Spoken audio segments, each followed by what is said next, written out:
Hi everyone, ఈరోజు అయితే రాగి పిండితో డబ్బాలు అయితే చేశాను.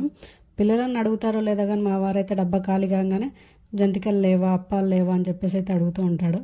అందుకని చెప్పేసి అయితే ఎప్పుడు బియ్యం పిండితో కాకుండా ఈసారి అయితే రాగి పిండితో ట్రై చేద్దామని చెప్పేసి కొంచెం హెల్తీగా ఉంటుందని చెప్పేసి అయితే ఒక 2 కప్పుల రాగి పిండిని అయితే తీసుకుని అందులో 1 కప్పు బియ్యం పిండి వేసి పచ్చిమిర్చి, ధనియాలు, జీలకర్ర, వెల్లుల్లి వేసి మిక్సీ పట్టిన పేస్ట్ కూడా వేసి అయితే అందులో మంచి కట్ చేసిన కరివేపాకు, కొత్తిమీర, నువ్వులు ఎక్కువగా వేసుకోవాలి. నువ్వులు వేసుకుంటే చాలా టేస్టీగా ఉంటుంది.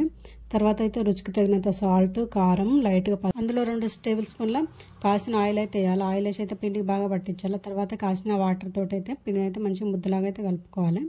ఇలా ముద్దలాగా కలుపుకొని చిన్న చిన్న బాల్స్ అయితే చేసుకొని వాటిని అయితే అప్పల్లాగా అయితే ఒత్తుకోవాలి. చేయడం కూడా చాలా సింపుల్. తర్వాత అయితే వేడివేడి ఆయిల్ వేసి 2 వైపులు అయితే తింపుతూ అయితే కలుపుకోవాలి.